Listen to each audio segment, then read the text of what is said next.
everyone, this is Venom, and we are back with another video. Today we're doing a Destiny 2 video, and this is going to be kind of a different video. It's going to be a bit of a constructing / theory video. This is going to be a build craft video.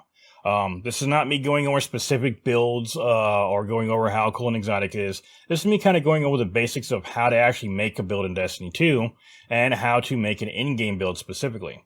The reason I'm doing this is because I noticed that there aren't a whole lot of videos online showing, hey, here's the basics of build crafting and kind of what you want to do for in-game. There's a lot of builds saying, hey, this build is cool for in-game, but they don't really tell you why it's better than the other builds that might be in the game or why this setup is better than another setup you might see. So I figured that might be a good idea to do that. Another reason is I actually had some clan members that had never done Grandmasters before, so I realized kind of explaining to them what you're going to want to bring, what build you want, what weapon you want. There are probably other people that want to do Grandmasters or even like Master Raids or Master Dungeons, and they don't really know how. They may have tried before, and they died pretty quickly, or they weren't able to get past it, and they don't quite know why, or they don't understand. And I think that this video will kind of help them not only learn kind of the concepts behind build crafting, but the concepts behind why in-game content, you have to play it differently than you play normal content. So for the purposes of this video, we're going to go over just the different types of content first and then go over everything else. Again, I'm focusing mainly on in-game builds here, but as far as Destiny 2 goes, I would categorize things as, beginning, mid, and end-game content. And again, not necessarily saying beginning and mid-game because that's where you are in your game playthrough. That's just more of how difficult is the content. Now, as far as in-game content, it's going to be Grandmasters, Master Dungeons, and Master Raids. Now, those are also all the different contents that give you special armor and weapons. Now, if you don't know, doing Master Dungeons and Master Raids will actually give you something called Artifice Armor. Now, this is armor that actually rolls with another slot. Here, I got a piece of Artifice class armor.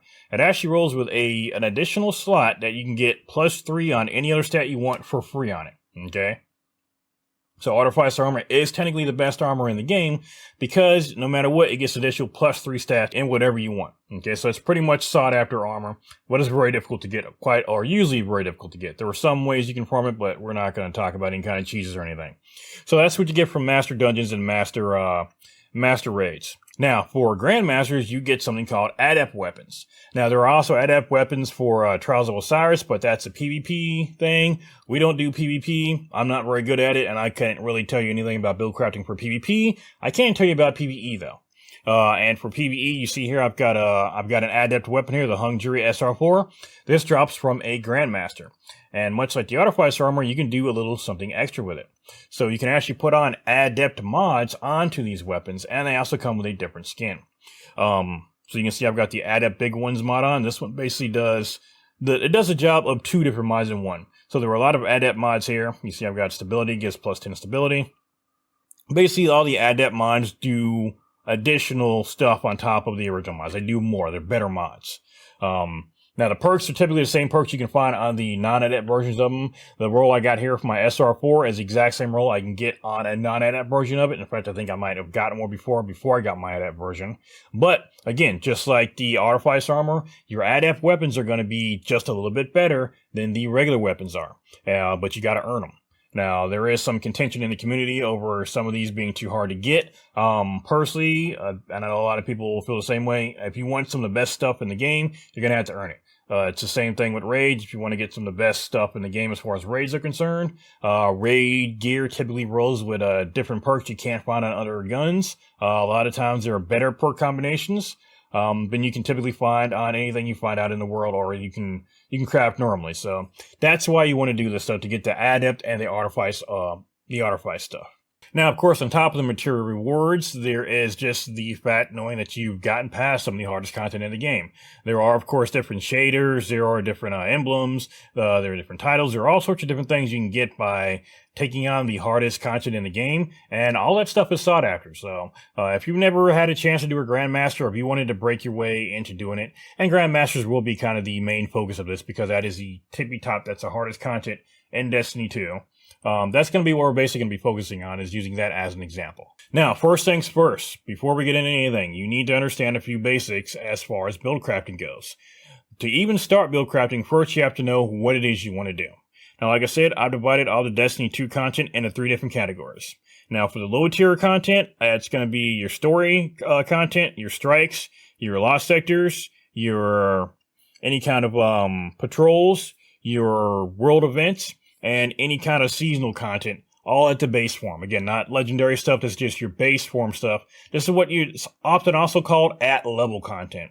That means that if you're at the SOP cap, you've gotten all your SOP cap at usually 1810 right now, I think, for this season. If you're there, you should be able to handle any of that low level content. Sorry, I hit my mic. If you're there, you should be able to handle any of that low level content without any problems. So that's the low level content or the at level content.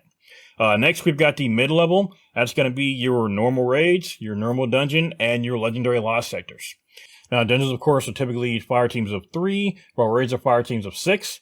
And lost sectors, legendary lost sectors, are meant to be done, although they can be done in teams, are meant to be done solo because that's how you earn legendary armor. Now, again, raids and dungeons will typically give you better gear than you're going to find in the other content, and you get emblems and shaders from that as well, so that's why you may want to do that. But we're here to talk about the end-game stuff. And like I said, I mentioned that earlier, it's going to be your Grandmasters, your Master Dungeons, and your Master Raids. Now, we're going to go over a few more concepts to kind of keep in mind before we go over into basic build crafting and what works and why it works versus things that don't work and why it doesn't work. Now, just in case this video does actually do well, I know there's going to be someone in the comments that's going to make this comment, so I'm going to go ahead and say it now. This is a PSA to everyone. No matter what build you're using, no matter what combination of exotics you're using, technically speaking, any build in Destiny 2 with any exotic can take on any content and complete it, okay? I'm going to say it one more time.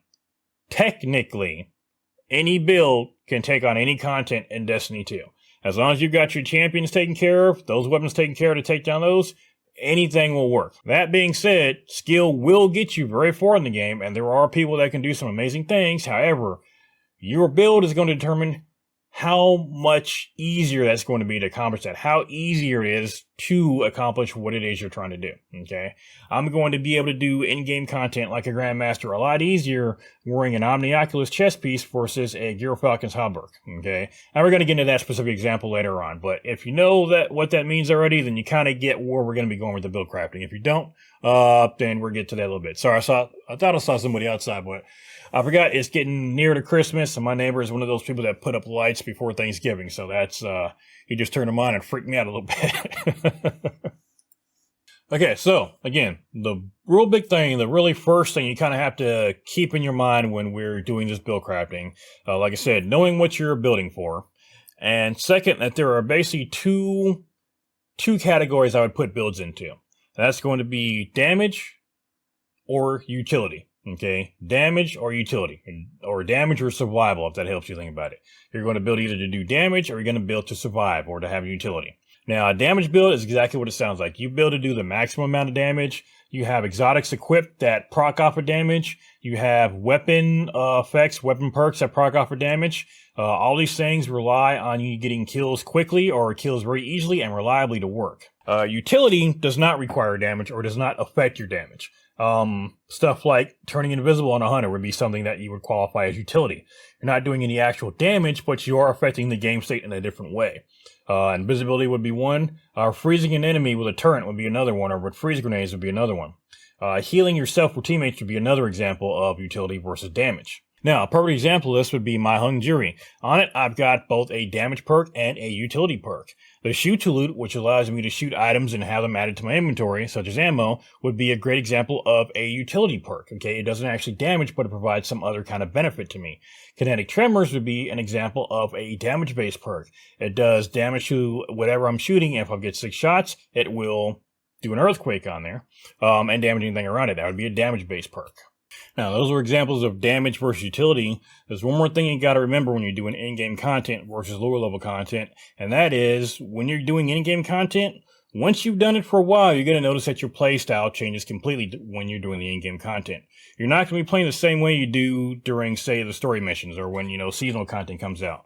When you're playing in-game content, you are playing as though anytime you get hit, you would die. You're playing very conservatively. You are not trying to go in, crazy popping supers every which way. You're playing very carefully. You're doing a lot of a lot of ducking and shooting, a lot of hiding behind corners, and a lot of strategic hiding.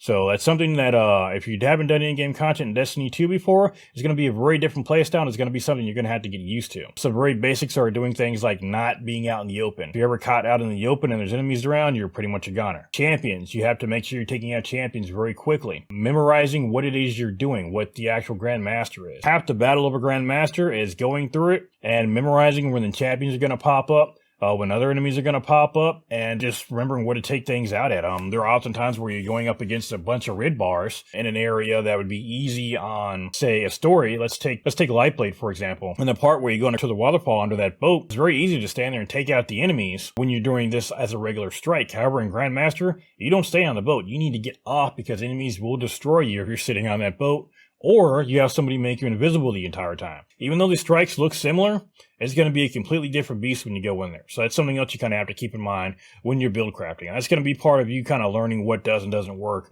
once you actually get in. So unfortunately, experience is something you kind of have to learn on your own. But again, there are plenty of videos that kind of guide you on where things are during this in-game content as well. All right, next up, we're going to be going over stats. Now, there are some things that you absolutely have to have when you're doing Grand Masters, and that is having 100 resilience on your character. Now, my hunter does not have it right now. That is because I've got a mod on that will give me 100 once I pick up an orb of light, and the build is currently running does not actually need to have 100 resilience because it's normally invisible. I'm normally not seen by enemies. That's the whole purpose behind this build.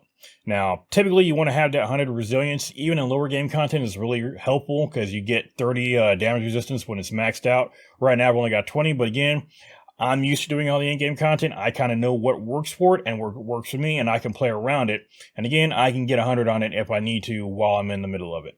But for everybody else, especially your first time, the first thing you want to do is max out your resilience, okay? Any other stat you want is going to come second. You want resilience maxed out first for one simple reason, and that is snipers and Grandmaster can one-shot you if your resilience is too low.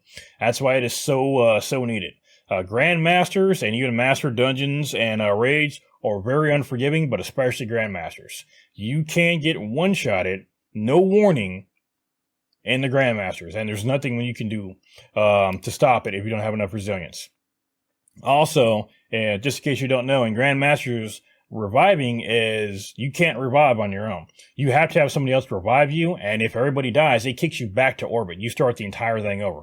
Now, once you got that, then you can go ahead and mess around with your other stats, and those are really going to depend on what your build is going to revolve around. Now, if you have issues building up your armor, you don't have a lot of good armor, just go out and do a lot of farming. I mean, just farm regular strikes and whatnot, or farm dungeons, whatever it is you can do that's low level where you can get your armor pieces.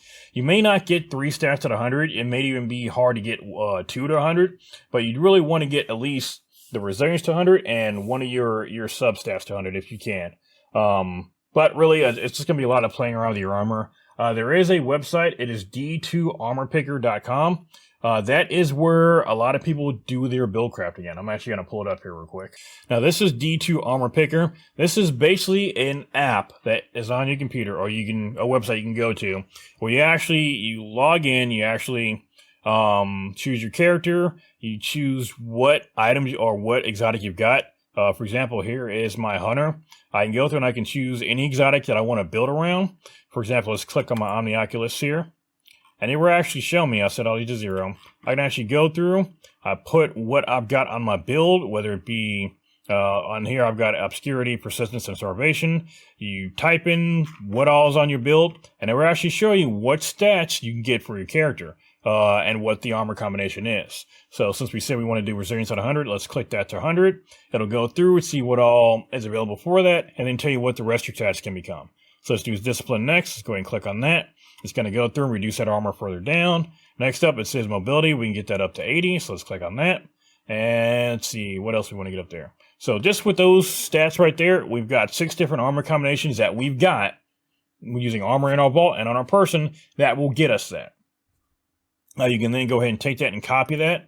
And for those that do know You already know what this is, Destiny Item Manager. For those that don't, there's another website here, DestinyItemManager.com, where again, you can log in. You log in with your Bungie account. This is a reputable site. This is where pretty much all the in-game players build their stuff at. But this is basically, it's kind of like the Destiny app, except it's on your computer. You can take that, you can actually control and paste it there, and it's going to highlight those different armor pieces to make that combination here. So here you can see these are the armor pieces on my hunter that made those stats that we were just looking at. I can see that these are all in my inventory. So when I equip those, I can then go and look and see exactly what mods it says to put on here. It says to make this set, I need to put on 4 mobility mods and 1 resilience, and that will give me the stats. Now this is also assuming I've got all these maxed out too. Okay, we're just about done with the basics before we dive right into the actual build crafting. And believe it or not, hopefully you learned something already about some basic build crafting already, about how the stats matter, your playstyle matter, and that there are 2 things you build for. Again, that's utility and survivability. Utility and damage. And again, remembering that one is always something should be in the back of your head, utility versus damage, utility versus damage. Because as we go through and we choose our armor pieces, and as we choose our weapons, and we choose our abilities, we're going to remember we want to prioritize survivability in in-game, not damage. Damage will come. Okay, typically you're going to be killing bosses with your primary weapon. It's going to be ting away at them for a long time. You're not typically going to go out and run up and just do a ton of supers on them and just melt them down in 2 seconds. No, it's going to be a slow, methodical thing for the most part. Survivability and staying alive is going to be the big thing for endgame. I'm going to show some clips in the background now. It's going to be Mitsukai and myself doing this is the beginning part of our Grandmaster, and we're going to be showing you kind of an example, and probably the best example, of the damage versus utility for in-game builds. These are 2 exotic chest pieces for the hunter that essentially do effectively the same thing. They make you invisible. The Gilfalcon's Halberd does it by essentially combining one of your aspects, the Stylist Executioner. Basically, whenever you kill an enemy with a void debuff, you will turn invisible. The Gilfalcon's Halberd, when you turn invisible, will give your weapon a void debuff. It gives it volatile rounds. So essentially, you turn invisible with your dodge, which for the hunter is easy. You just dodge and it makes you invisible. And then you get a kill with a void weapon. That will count for the Gilfalcon's Halberd and will proc it and turn you invisible again. Well, when you come out of invisibility, it's going to reproc volatile rounds, allowing you to get another kill, go back into invisibility, and vice versa. You just keep circling it. It feeds into itself. It is an amazing exotic. That relies on kills, though. Now, the other exotic, the Omnioculus, essentially just gives you a second charge of your smoke grenade, and your smoke grenade makes you invisible. It also increases how long it lasts, so this is actually tied in with you use that one with the Trapper's Ambush, and that makes your smoke grenade an invisibility grenade. So instead of just tossing smoke, your smoke will turn you or your allies invisible. That's what the Omnioculus is used for. So the Omnioculus gives you that second smoke grenade. Again, 2 exotics, they both make you invisible, but one relies on kills and one doesn't. Why is that important? Well, technically speaking, if we're just trying to clear stuff quickly at lower levels, the Gilfalcon's is going to be the best because it's going to rely on kills. You go through, you take out enemies, it's turning you invisible. That invisibility proc off of it is in turn making your weapon much more powerful and allowing you to clear those enemies very quickly. Well, what happens when you can't kill enemies quickly? That's when the in-game part comes into. And a Grandmaster, you're not going to be killing enemies that quickly. Even red bars, a better way to think of a red bar enemy in Grandmaster, imagine all the red bars as being orange bars. All the orange bars, imagine them as yellow bars. All the yellow bars, imagine them as being bosses, and so on and so forth. Basically knock everything up one level. You'd be surprised at how strong some of these guys are. So anything that's relying on damage is not going to be nearly as useful versus something that you don't need to rely on damage for. And I'm going to go ahead and show you that clip in the background. Now, what I'm going to do is I'm going to try to run in and I'm going to try to get some kills on my Gilfalcon's, and you're going to see what happens when I try to do that.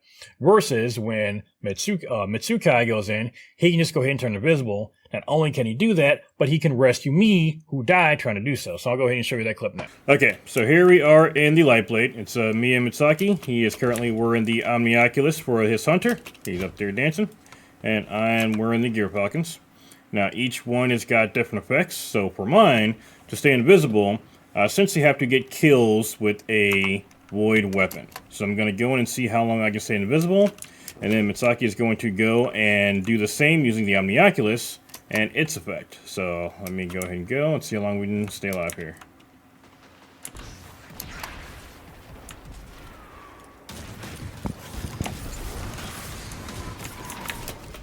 Dead almost instantly. Immediately got swarmed. Okay. Looks like you go ahead and you try. We're on you now.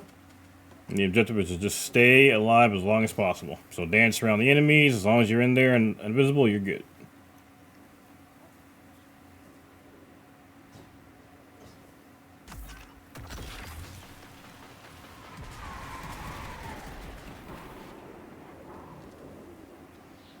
See, totally invisible. It doesn't have to rely on kills to do so.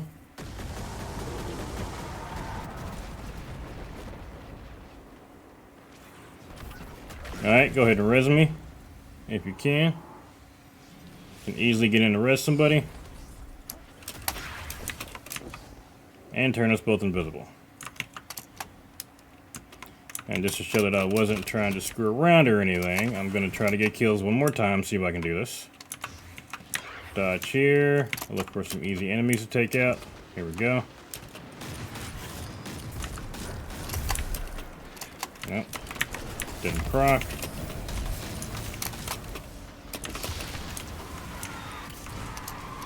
Well, there's my proc enemy right there. Okay, I'm invisible. Oh, and I'm out of it. So, not nearly as easy to stay invisible using this exotic as the other. So as you can see, it was very hard for me to get kills with my hand cannon.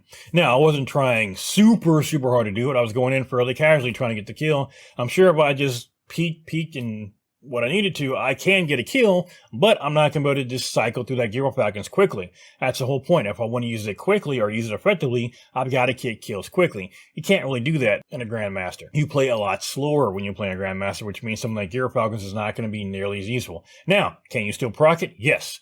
Can it still be useful? If you got nothing else, yes, you're going to want to use it. If you don't have Omnioculus, that'd probably be what you want to use for invisibility. However, it's not going to be nearly as effective, especially for team play, as the Omnioculus is going to be. Mitsukai and I are going to go through and show you some different examples of some of the different combinations of exotics that you can use for both low and in game. We're going to show you a good low game versus a good in game, and we're going to show you just how effective they all are in game. We're going to go into a master loss sector, and you're going to see just how effective some of these in game pieces are versus some of the stuff that is more effective in low tier content. So Mitsukai is going to be using the Lorelei Splendor Helm, which combined with his aspect, the Soul Invictus, is basically going to allow him to get restoration whenever he takes critical damage. It's going to drop a sunspot at his feet when either he takes critical damage or he puts up his barricade. We're going to see how that holds up to damage against some Master Lost Sector enemies versus my Stronghold arms, which will actually give me infinite guarding ability and increased sword guarding to the maximum. So let's go ahead and have you go up first. We're just going to go up front and let the enemies hit us and see how long we can survive.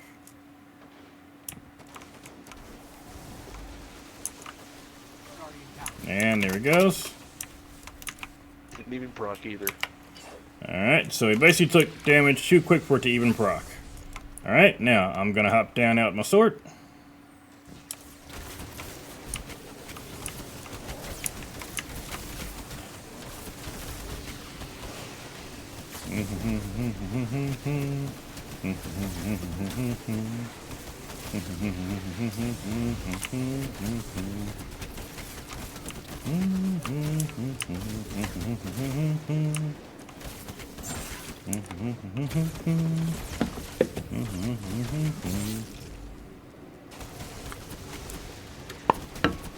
Still going. I'm probably gonna fast forward this part and see how long it takes me to go down.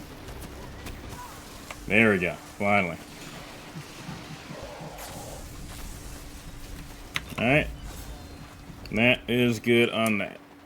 You could also make a small note in that I didn't use a barricade ability, and it may have lasted a little longer, but not much. Actually, go ahead and hop down. We'll see you and try again. We're gonna go ahead. So, Mitsukai went ahead and pointed out that he could also use a barricade ability to proc his Stolen Invictus pretty much manually. So he's gonna hop down and do that now too, instead of having to wait for his Lorelei Splendor to proc on its own. So go ahead and head down as soon as you can.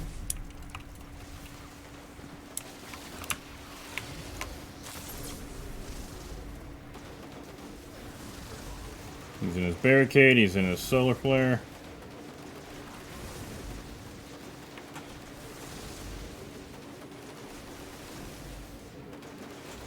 He's doing good right now, and now there goes a barricade so more enemies can hit him. And there he goes. So the barricade blocked quite a bit, but once that barricade went down, he took a lot of damage very quickly. So here I am, I've got barely any health left. I took a shot, I'm going to hop down anyway. And a little hidden ability with this if I can get it to proc. My sword also gives me restoration ×2.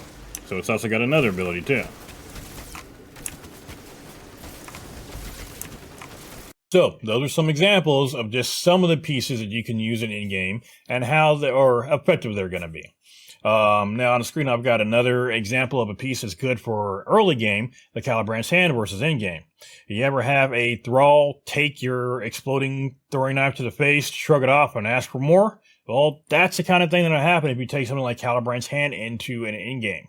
Now, there are ways to build around it to make it super, super, super good, but it's not really going to be as effective as something that is going to do utility versus damage. Calibrant's Hand is going to be a damaging exotic, okay? This improves the Calibrant's Hand improves the proximity knife's effectiveness and regeneration speed. It basically gives you a crap ton of knives. If you build it correctly, you basically throw the knife, you get a kill with it, it gives you the knife right back, you can keep throwing it, and it's very powerful. But again, no matter how powerful it is, it's not really going to be reliable in in-game, because you could very easily throw the knife, it explodes on something, it can be a headshot, doesn't kill him, takes him down about half health, and now what? Now you're sitting there with no knife, out in the open, with a Calibrant's Hand that's not really going to be helping you out.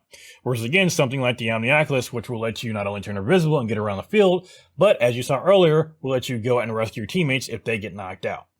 Now, what are some good examples of in-game versus early game builds? Well, let me go ahead and show you some examples of some early game builds. So this first build is the Calibrant's Hand build. Again, this is an early game build. This combined with the aspect knock 'em down essentially makes it to where when I get a kill with my exploding throwing knife, it gives me the knife right back. So again, I can basically just keep chucking knives at red borders and low level and clear them out. It's really fun to do. Rarely do you ever lose a knife, and if you do, it recharges very quickly. This is a very good one for early game, but again, because this relies on damage, it's not going to be very good for in-game. For this to actually work, you've got to get consistent kills with it. You can't do that for in-game, so therefore this is the one that will automatically be an early game build.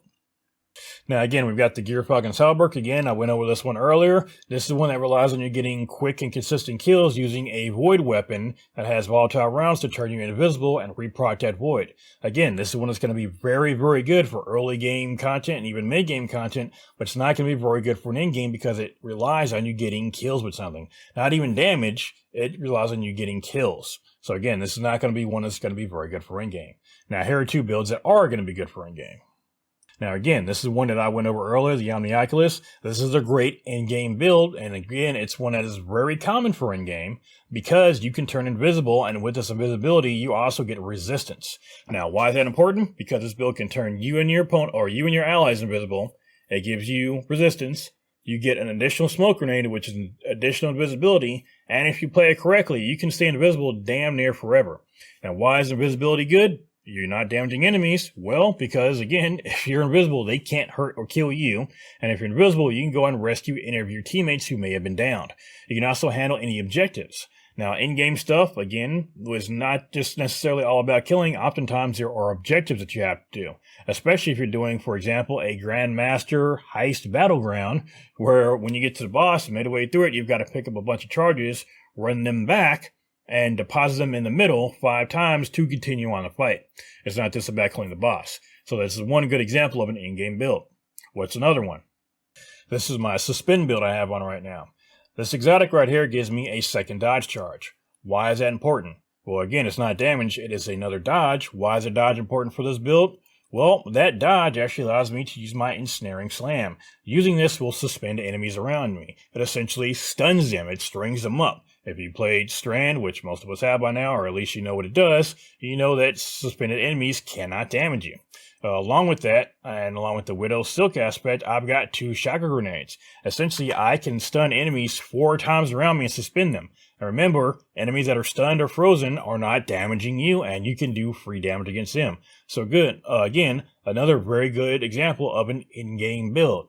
Now, is this build also good for, low-level stuff? Yes, it is. I could go around and suspend a bunch of enemies and prevent them from attacking me, but for low-level enemies, it doesn't really make sense for me to suspend them and then then kill them versus just killing them. They're low levels, they're not going to do a lot of damage to me. It's very easy to run out and just go ahead and take them out versus wasting a suspend and then taking them out. So for lower end content, I don't want to do something with damage, but for higher end stuff, stringing them up or using ensnaring slam and those shotgun grenades is going to be much, much better because you're going to prevent the enemy from attacking you. Well, you're going to say, hey, Venom, you've been on the hunter this entire time. What are some other classes and what are some good builds for them? Well, I'm going to show you. Now, here's my Titan. I showed an example of this earlier where I was in a master lost sector and you saw me blocking a lot of damage. Well, this is the Stronghold exotic. This essentially gives you infinite guarding with your sword, and while you're taking damage or while you're blocking damage, you are gathering up stacks of perfect guard. When you kill an enemy with that, you're going to get a restoration. Now, what's going on with all this? What's restoration? Restoration times 2 is what you're going to get. Sorry, not 1. Is going to heal you very, very quickly.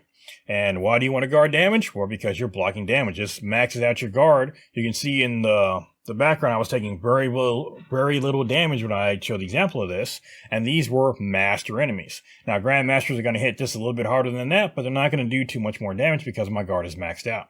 So taking this into a grandmaster would be very beneficial. I've seen examples, and again, Matix is one who I saw a build with this before. He took it into Grandmaster Lightblade, which is a notoriously difficult Grandmaster, and he was basically tanking the boss. And the boss is one that it's notorious because the boss can basically one-shot you very, very easily, almost to the point that it's almost not fair.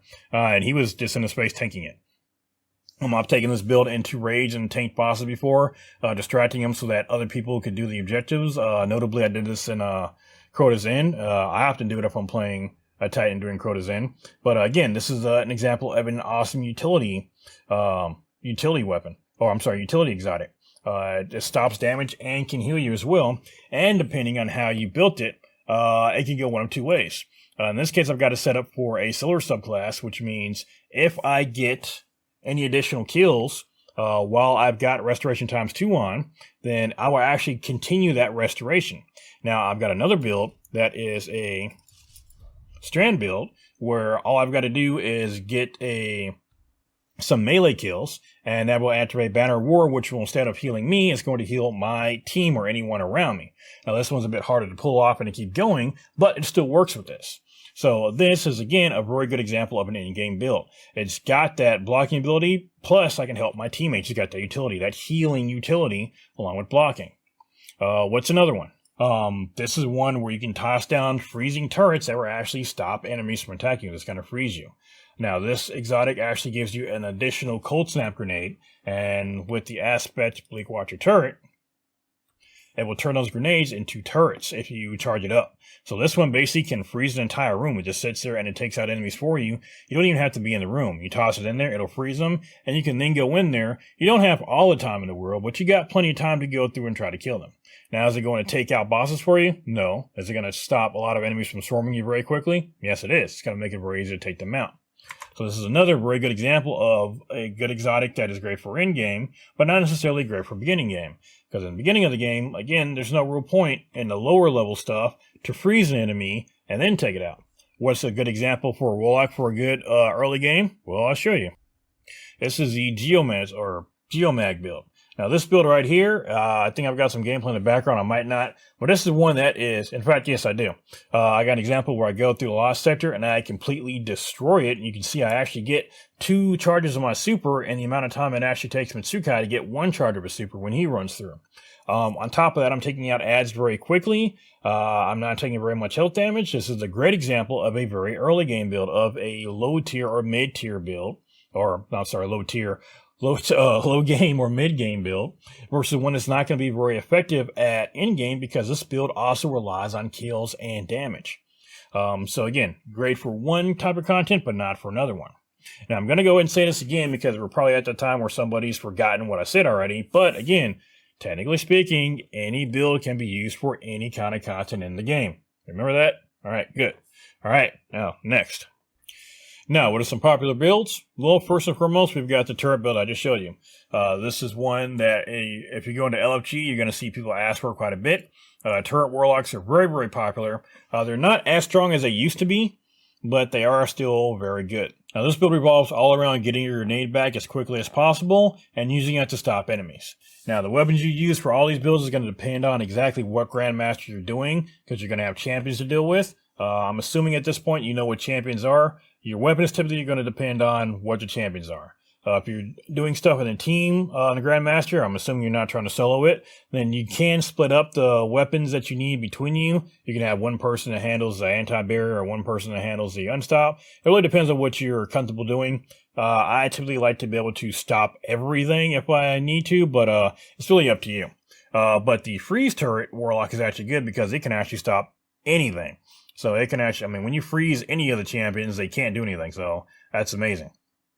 This is a very, very popular build to use. Now, the next up for the Warlock, a popular one, is going to be the Warlock. It is pretty much tried and true. It is good for pretty much all content because of the utility. It just happens to be so good, it actually works for low content too. Although, again, you probably get through it a little bit quicker with something damaging, but Warlock is very, very good. The will heals you. It is very good to keep you alive. Keep in mind, though, as good as this is, you can still die through something like a will. The will sword can be destroyed, just like a Titan barrier or Titan bubble can be destroyed in any game. So kind of keep that one in mind.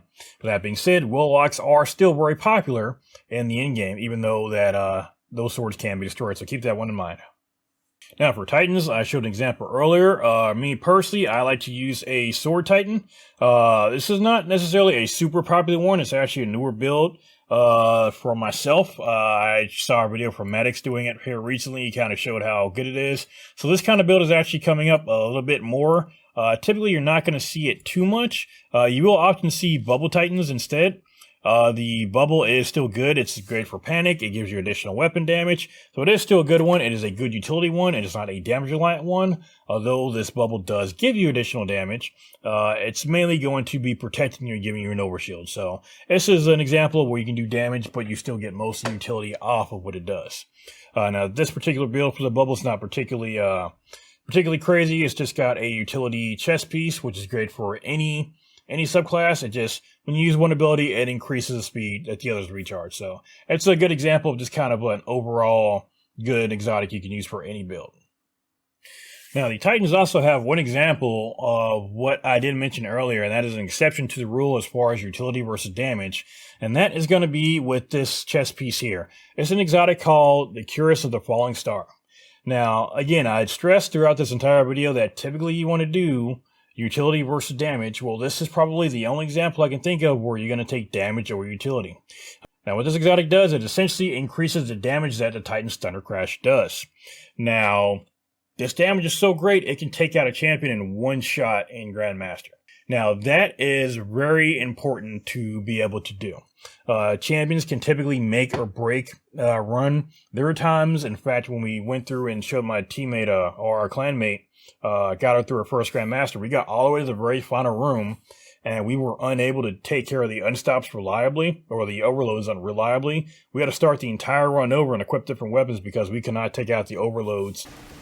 This may actually have to be a reboot. Yeah, this is good out. You know what? Yeah. Do you Take guys orbit. just want to reboot it? Yeah. Yep. Orbit. I'm gonna change some shit around. Another good run, but yeah, the fucking overloads are going to be an issue. I'm going to have to put on the hand cannon. I have a white hand cannon I'm gonna put on.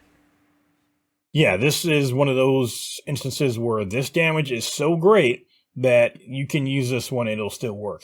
Now, if we had anything that was like past Grandmaster, where they come out with like a Super Grand, Mega Master, whatever, then this probably wouldn't be nearly as effective because, again, that damage is going to peter off and the differences of the enemies are going to go higher. This will be less effective. But Destiny 2 does have a cap. This isn't Warframe. It doesn't go on forever. There is a cap. And as of right now, this exotic falls within that cap. That makes it still very much useful. And then finally for the Hunter, again, I already showed off my Shackle and my Suspend build for my Hunter.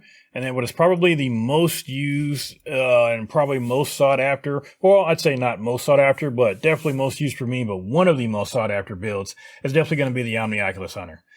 This is just an overall beast. You're basically damn near, if you play correctly, you can basically stay invisible the entire time, or damn near close to it. It's great for defense, it's great for offense, and it's great for just utility, rescuing enemies, taking care of any objectives you need to do. you're not going to go wrong if you got a well-skilled Omnioculus Hunter on your team.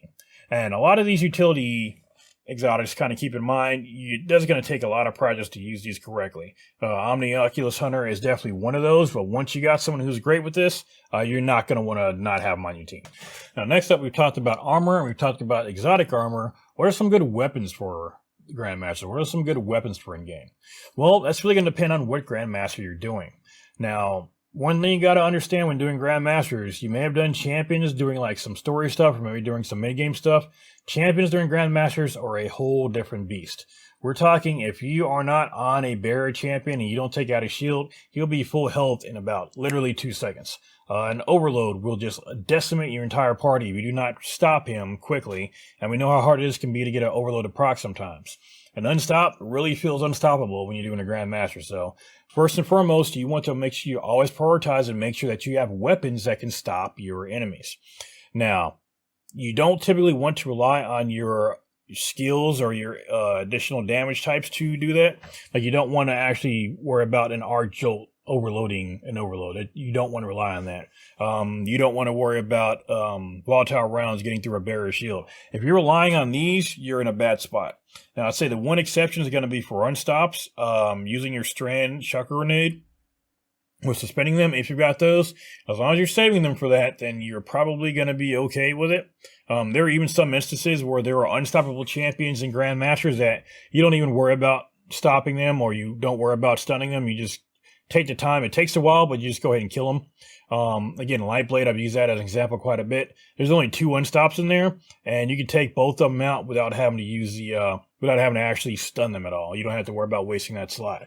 But for anything else, do not try to rely on any kind of secondary effects for your weapons or your skills to get through these guys. You want to make sure you've got weapons that can actually handle it, whether you've all on a team have one or whether you're skilled enough that only one person needs to have it. It's going to be completely up to you. Again, I recommend, especially if it's a group of people doing it for the first time, that everybody be able to stop these champions. But once you're good enough and you're confident enough in your team that the person who's got that weapon will survive to be at that point where they need to be, then you're good to go. That being said, what are some really good weapons? Now, keep in mind, some exotics actually have an intrinsic ability to take out champions, so kind of keep that in mind. A lot of these are going to be on the list because of their ability to do so, and some are just so powerful that it's just hard not to have them on here. So first and foremost on this list, we've got the Wish Ender. It is a primary bow that is actually able to go through barrier champions. This is probably one of the most used weapons for a Grandmaster. This is, again, going to be one of those exceptions that it does so much damage that this is one that can actually one-shot red bars. Not very many things can do that, even as far as like heavy. But Wish Ender is fully capable of doing that, and it goes through barrier champions. In fact, it can take down a barrier with a fully drawn bow in one hit. So this is one that is really great. It gives you back super quickly. It's slow, obviously, but you're going to be slow playing during a Grandmaster anyway. If you've got a Wish Ender, even if it's something that doesn't have barrier champions in it, if I see somebody using a Wish Ender, I'm not going to flinch no matter what it is. Wither Horde is pretty much good for every content. It's not one that's necessarily going to be doing a ton of damage, but when you're trying to do damage over time on a boss that you're kind of ducking in and out from, it's not going to be bad. It does help kind of a bit with ad control. Again, you're not going to be melting down entire rooms with it, but it does help take out the bosses a bit more and kind of help control areas a bit more. So, not one, again, that I would bat an eye seeing. Izanagi's Burden, once you get a bit more used to doing Grandmasters, some people like to use this one. I personally never do. This one just kind of gives you a lot more damage when you're taking down bosses. It's not one I'd personally use, but I do see some use it. Same with Quicksilver Storm. This is a pretty good one. It's essentially a grenade launcher and a auto rifle in one. This one is kind of good since you're going to be limited in the weapons you use, and you're going to be kind of limited by what the champion mods are. It's kind of nice to always have a grenade launcher. And this is what this is. It's basically an auto launcher with a grenade launcher. It's great. I like this one. Using it as a primary, again, I wouldn't bat an eye. Arbalest is one that's kind of fallen out of favor for Wish Ender. Wish Ender didn't used to be nearly as good as it is now. They definitely, when they gave it its TLC pass, it is definitely a top tier weapon now. Arbalest used to be the go-to for taking out barriers. Even now, I probably wouldn't bat too much of an eye if I saw somebody use this. I'd probably still feel confident we can get through it. I would probably ask them why they're not using Wish Ender. If you don't have Wish Ender, I know there are some people that have issues with that quest. and you use this as a backup, you wouldn't have any problem. Again, if someone told me they didn't have Wish Ender and they had this as a backup, I wouldn't bat an eye whatsoever. Next up, Ariana's Vow is one I personally like to use. It is another one that helps you kind of take out barriers. If you're limited and you kind of have to use your primary slot for something else, say like a scout for unstop or anything like that, and you want to use Ariana's Vow for backup to take out barrier champions, this one's not as good as Wish Ender, but you can still take down barriers in a couple hits, so this is one that I personally use. I wouldn't say it's super top tier, but it's definitely reliable, and it auto loads now too if you got the catalyst, so that's very nice. Lane Monarch, this is my go-to for overloads, period. It poisons enemies. I mean, it's great even if it's not a champion. It poisons enemies. It continually does damage to them. Overloads will kind of heal themselves when they become resistant. A poison will prevent them from doing that. To keep an overload from healing, you've got to continuously damage them, which is very hard to do when they're resistant and they are actively attacking you. The poison from Lane Monarch is it's beautiful for keeping them from healing. Finally, we got a few more exotics. The Lament is one I like to use just for my sword build, but I probably would not recommend it against most barrier champions. You can do it, but you got to be up on it very quickly. I can use it with my invisibility build, but it is going to be hard to get up there with somebody else because you're only going to have about a second before that thing starts attacking you. Now, Leviathan's Breath is another one that got a pretty good TLC pass. It can stun unstops, but really you're going to be using it mainly for damage.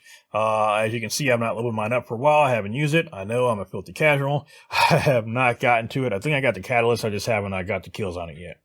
But this is another one that people like to use for damage a lot. You'll see this one in a lot of LFGs will say bring Leviathan's Breath with the catalyst. You can do a lot of damage with this thing now. It didn't used to be great at all back in the day. Even now it's surprising that it's any good at all, but it does have a spot in some GMs and regular content now. Next up, Tractor Cannon. This is one that's going to be a utility weapon, most definitely. This is one that's going to suppress the enemy and give them some weakness. So this is one that you're not going to do a ton of damage with it, but you will be able to do damage overall very good using this. So not necessarily one I would use for a Grandmaster, but there are certain niches where it comes in handy. And the final one, the Galahorn, this is pretty much great for any content you're doing. This is, again, one of those that is, and I'm losing my voice the more I'm talking. This is, again, going to be one of those that it is so good as far as damage that it's going to still be used even in Grandmasters. Just the perks on this thing are still so good that if you're all using rocket launchers, that this would still be useful for that for a while. So Galahorn's another good one to use. Okay, frontline. So we've gone over some commonly used weapons. These are by no means the comprehensive list of the exotics that are used, because again, you can use pretty much anything. Those are quite a few of the weapons that you would typically see. Wish Ender is a really big one that, like I said, there's usually always somebody with Wish Ender on their team. But what about legendary weapons and what about their perks? Well, as far as legendary weapons goes, it really just depends. So when you load up into a Grandmaster, at the very end, it actually shows if there's any damage bonuses for any type of weapon. And there's pretty much every kind of weapon and combination in the game. So if you really want to take advantage of that damage, you just want to look up what that weapon is and just pick whatever one you want. Now, as far as what perks are going to be useful for it, though, that's a whole different story. Now, here I've got two examples of different weapons that are going to be good in one kind of content and not the other. Not necessarily for this one. This is going to be good for anyone, but my Retrofit Escapade and my Commemoration are going to be the examples I'm going to use for here. Now, my Commemoration has got Subsistence, which reloads itself upon kills, and it's got Repulsor Brace, which is going to give me an overshield when I destroy an enemy with a Void debuff. This is an example of when it's going to be great for the lower end content, but it's not going to be good for higher end content because both of these revolve around what? They revolve around kills. You don't want that. Now, my Retrofit Escapade, even though it doesn't rely on kills, this is when it's going to be a good boss melter, period. But both of these just rely on getting hits. So when you're looking at exotics, or not exotic, when you're looking at legendary perks, you're looking for stuff that does not rely on kills. And in fact, if you can get stuff that just relies on hits, that's going to be even better. Again, another example I gave earlier is going to be my Hung Jury. Both Kinetic Tremors and Shoot to Loot are going to be pretty good for in-game. Now, Kinetic Tremors is definitely going to be a damage, going to be classified as one of those damage perks, but this is one of those rare ones that's still going to be good, even though it is based on damage, because it's a damaging perk that's based off hits and not kills.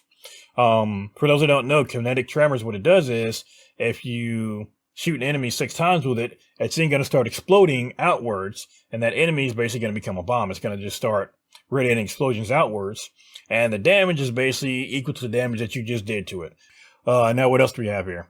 Again, I've got a Word of Crota here. It is a hand cannon. It is one that I use for a low game or a low level content all the time. But it is unfortunately got 2 perks on it that rely really on me getting kills with it. Again, it's got Repulsor Brace on it, and it's got Destabilizing Rounds. Now, Repulsor Brace again, if I kill an enemy that is debuffed by a Void debuff, then I'll get that Overshield. So again, it's going to rely on kills. And Destabilizing Rounds relies on me getting kills with enemies that are tightly packed together. So again, something that I cannot really count on in in-game. So it's not really going to be, those perks are not going to be great for in-game. The weapon itself can still work, but the perks are not something that I want to rely on for in-game. Here's my Scout Rifle Tarnished Metal. This is another one that's going to be a good early game, but not a great late game one. This has got 2 perks that rely on kills. This has got Demolitionist and it's got Volt Shot. Both of these rely on me getting kills. Demolitionist will give me grenade energy back for kills, which is going to be great, which would be great for in-game. And Volt Shot, essentially, when you get a kill, you reload, and then you shoot an enemy, it will jolt enemies around it. These are both great, but again, these both rely on you getting kills, and you cannot do that reliably. Now, as far as weapon types you want to avoid for in-game, pretty much the only one I'd say you're really going to want to avoid is going to be anything that you have to get up close to use. Shotguns are not going to be great. You can still use them. There are usually champion mods that rely on shotguns. This season there aren't. Fusion rifles, linears are fine, but fusions themselves are not going to be great. Swords, typically not, unless you're really good and have a sword build. You're not going to want to get that close. And glaives, unfortunately, they just do not have a place in in-game because you have to get too close to enemies. You typically want to stay away from enemies, especially bosses. More examples of perks that are not going to be great. Hatchling is one that's you're going to want to, again, not avoid, but it's not something you're going to rely on. So I'm not saying by any means to avoid any of these perks, but again, they're not ones you're going to rely on. Incandescent, this is another one. This is one that you got to defeat a target for this one to work. So as you guys are kind of seeing, there's a pattern here. Most of your weapon perks are not really going to be useful because they rely on kills. Now, not all of them, but the ones that rely on kills definitely are not. Ambitious Assassin, Chain Reaction, we've got a Demolitionist, Incandescent, Sword Logic, Subsistence. These are technically, yes, ones that I have built. However, they are still perks that are relying on kills. I'll show you some others on weapons that I haven't built. Okay, so here is my vault. I've got a few weapons here I'm going to show you guys. And here are some examples of perks that are going to be useful because they do not rely on kills. So first off, this is my meme duty belt. This is a duty belt I got a few seasons ago, and it's got 2 perks on it, triple tap and 4 times a charm. Both of these rely on hits and not kills. Triple tap, landing 3 precision hits, returns 1 round of the magazine, okay? 4 times a charm, the exact same thing, but you land 4 hits, it returns to the magazine.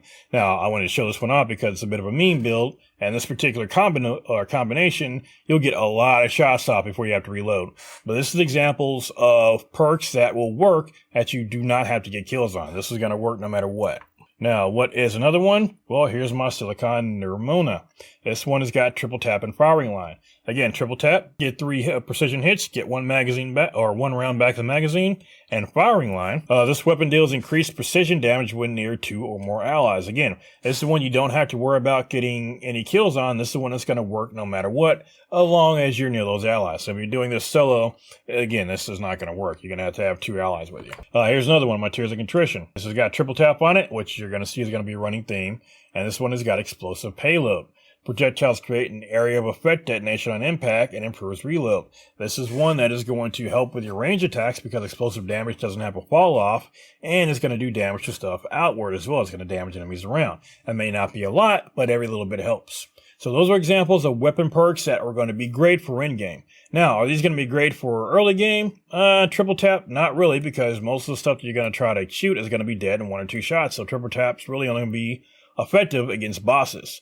Explosive payload, yeah, that can be, but triple tap's definitely not one that's going to be great for most early level stuff or early game stuff. Now, here's another example of a great one. Auto-loading holster. This is going to reload your weapon automatically while it's holstered. Here's an old school perk. Rampage. I don't even think anything rolls with this anymore. This is the one that relies heavily on kills. Getting kills will increase your damage. Again, Cannot do that for in-game, although the auto-loading holster is a good one. So those are examples of weapon perks that can be good for early game, but not great for in-game, and vice versa. So those are some perks to look out for. Now, all that is a lot of information to take in, and it can be kind of difficult when you're trying to go through and make a build for in-game if you're wanting to get into Grandmasters for the first time. Now, that being said, even though all the information may be overwhelming for you, it's not that difficult as far as getting in any game. It's as simple as looking up a build for an in-game activity such as Grandmaster and trying that out and getting used to it, see whenever it works. The main reason for all this, The main reason for all this information is that when you see a build, you should now understand why it works versus another build you may have in mind. You understand now why your throwing knot build that you use, in the story, why it cleared everything else out, why it's not going to do too well in the end game. You'll understand why you want to use utility weapons and utility exotics over damaging exotics in the in-game. You understand the reason you need certain stats for the in-game as well, and kind of what to look out for these things. You should also have an idea of some popular builds. And again, YouTube is a great thing. Check out YouTube. Again, I've used Matchix as an example here. I'm going to link him down below. Check him out. He's actually, even as long as I've played Destiny and Destiny 2, he has taught me a lot about certain classes, especially my hunter, that I did not know before. So check some of these guys out. Look up any builds. I mean, if you just want to do something with a build, just kind of look up to see if that exists.